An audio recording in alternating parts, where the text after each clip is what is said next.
Hello friends, इस video में मैं पावर फैक्टर के बारे में पूरा डिटेल में डिस्कस करूंगा कि आखिर पावर फैक्टर क्या होता है। तो इस वीडियो को देखने के बाद आपका पावर फैक्टर के प्रति सारा कंसेप्ट क्लियर हो जाएगा। और वीडियो के आखिर में मैं पावर फैक्टर की 3 डेफिनेशंस भी बताऊंगा। तो कभी भी इंटरव्यू में आपसे पावर फैक्टर के बारे में पूछा जाए तो आपको सिर्फ यह डेफिनेशन ही बोलनी होगी। तो चलिए पावर फैक्टर का कंसेप्ट देख लेते हैं। तो मेनली तो पावर फैक्टर एसी सप्लाई में ही आता है। डीसी सप्लाई में पावर फैक्टर का कोई कंसेप्ट नहीं होता। ठीक है, तो एसी सप्लाई में अल्टरनेटिंग वोल्टेज और करंट होता है। तो एक ही कंडक्टर में से वोल्टेज और करंट दोनों पास होते हैं। तो यह इसका वेवफॉर्म दिखाया गया है इस तरीके से। यह वोल्टेज है और यह करंट का वेवफॉर्म है। तो इसमें आप देख सकते हैं वोल्टेज और करंट दोनों एक ही साथ चेंज हो रहे हैं। यानी वोल्टेज और करंट दोनों एक ही समय पर शुरू हो रहे हैं, एक ही समय पर मैक्सिमम हो रहे हैं और एक ही समय पर वापस जीरो हो रहे हैं। इस तरीके से वोल्टेज और करंट दोनों एक ही साथ चेंज हो रहे हैं। ठीक है, तो इसमें वोल्टेज और करंट दोनों के बीच में एंगल जीरो होगा। तो इसमें यह पावर फैक्टर गुड होगा, इसमें कोई प्रॉब्लम नहीं है। लेकिन अब यह दूसरा वेवफॉर्म देखिए। इसमें इस तरीके से वोल्टेज का वेवफॉर्म है और यह करंट का वेवफॉर्म है, वो वोल्टेज के बाद में शुरू हो रहा है। ठीक है, यानी करंट वोल्टेज के पीछे है। तो इसलिए इसमें वोल्टेज और करंट दोनों के बीच में कुछ एंगल आ जाएगा। तो इसी एंगल का कोसाइन निकालेंगे तो उसको ही कहते हैं पावर फैक्टर, यानी कोस थीटा। ठीक है, तो इसकी डेफिनेशन भी यही है। वोल्टेज और करंट दोनों के बीच में जो एंगल है उसका कोसाइन निकालेंगे तो उसको कहते हैं पावर फैक्टर, यानी कोस थीटा। थीटा वोल्टेज और करंट दोनों के बीच में एंगल है और कोस थीटा यानी पावर फैक्टर है। ठीक है, इसमें यही डेफिनेशन लिखी हुई है। अब यूनिटी, लैगिंग और लीडिंग पावर फैक्टर क्या है वो देख लेते हैं। तो मेनली 3 टाइप के लोड होते हैं, रेजिस्टिव लोड, इंडक्टिव लोड और कैपेसिटिव लोड। पहले देखते हैं रेजिस्टिव लोड। तो इसमें यह इसका वेवफॉर्म दिखाया गया है। वोल्टेज इस तरीके से कुछ है और यह करंट इस तरीके से है। ठीक है, तो इसमें भी वोल्टेज और करंट दोनों एक ही साथ चेंज हो रहे हैं। तो इसमें वोल्टेज और करंट दोनों के बीच में एंगल जीरो होगा। ठीक है, तो इसका पावर फैक्टर निकालेंगे तो कोस थीटा, इसमें थीटा यानी वोल्टेज और करंट दोनों के बीच में एंगल, तो वो तो जीरो ही है। ठीक है, तो कोस 0 1 यानी यूनिटी पावर फैक्टर। ठीक है, तो रेजिस्टिव लोड कोई भी होगा उसका पावर फैक्टर हमेशा 1 होगा, यानी यूनिटी पावर फैक्टर होगा। तो वो बहुत ही अच्छा पावर फैक्टर है, इसमें कोई भी प्रॉब्लम नहीं होगा। ठीक है, रेजिस्टिव लोड यानी कोई भी इक्विपमेंट जिसमें रेजिस्टर का ही यूज़ किया गया हो, जैसे कि हीटर। ठीक है, तो यह हीटर रेजिस्टिव लोड है, इसमें पावर फैक्टर हमेशा यूनिटी ही होगा। अब देखते हैं इंडक्टिव लोड। कोई भी इंडक्शन मोटर है जिसमें इंडक्टर का यूज़ किया गया है तो उसको कहते हैं इंडक्टिव लोड। ठीक है, अब इसका वेवफॉर्म देखते हैं। इसमें यह वोल्टेज इस तरीके से है और करंट यह वोल्टेज के बाद में शुरू हो रहा है। ठीक है, आप देख सकते हैं करंट वोल्टेज के बाद में शुरू हो रहा है। ठीक है, तो इसमें भी वोल्टेज और करंट दोनों के बीच में एंगल है, तो इसमें पावर फैक्टर का कंसेप्ट आएगा।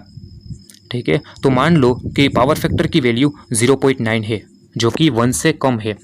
1 यूनिटी पावर फैक्टर है, बहुत ही अच्छा पावर फैक्टर है, लेकिन यह थोड़ा वीक पावर फैक्टर है। तो इसमें पावर फैक्टर खराब होगा, 0.9 होगा, 1 से कम होगा।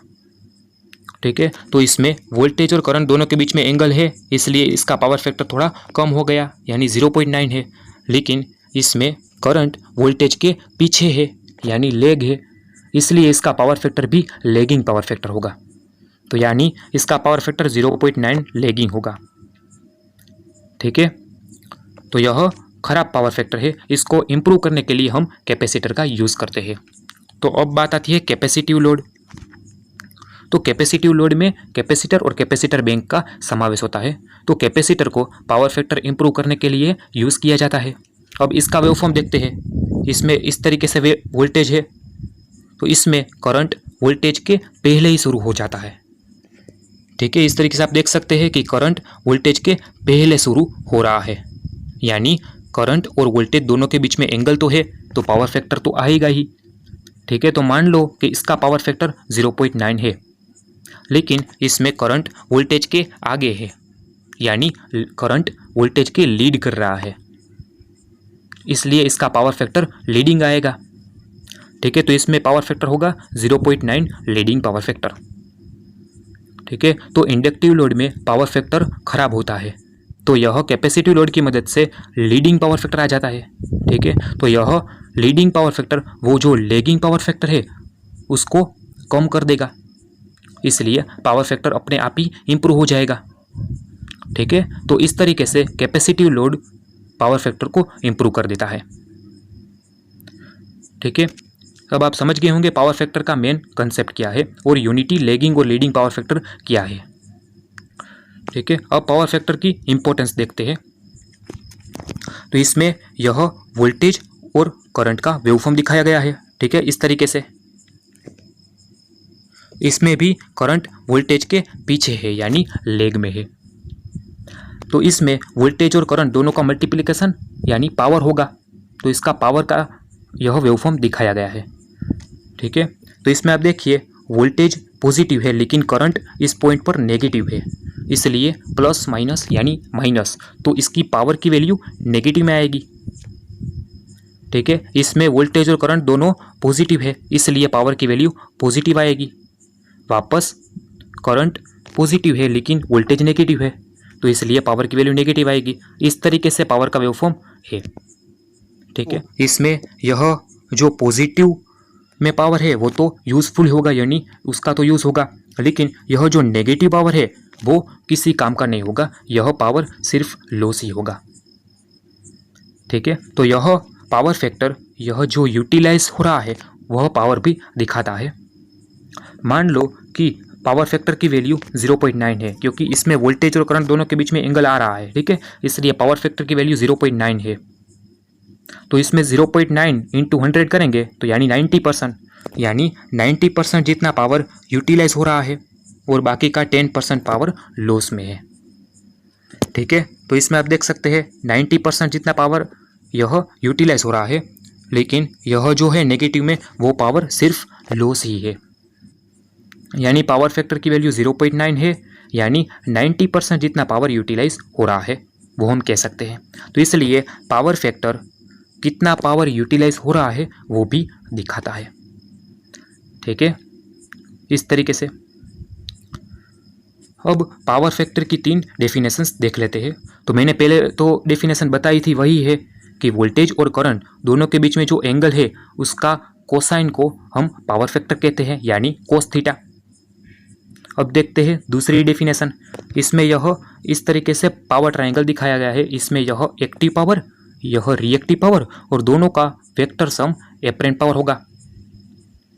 ठीक है, और यह दोनों के बीच में जो एंगल है वो वोल्टेज और करंट के बीच में एंगल है वही है थीटा। तो इसमें यह active power upon apparent power. ठीक है, इस तरीके से इसको कहते हैं पावर फैक्टर। एक्टिव पावर का इक्वेशन है VI cos फाई और एपरेंट पावर का इक्वेशन है VI। VI कैंसिल हो जाएगा तो हमें मिल जाएगा कोस थीटा यानी पावर फैक्टर। तो पावर फैक्टर की सेकंड डेफिनेशन होगी active power upon apparent power या टोटल पावर। ठीक है, अब तीसरी डेफिनेशन, यह रेजिस्टेंस, यह रिएक्टेंस और दोनों का वेक्टर सम इम्पीडेंस होगा Z।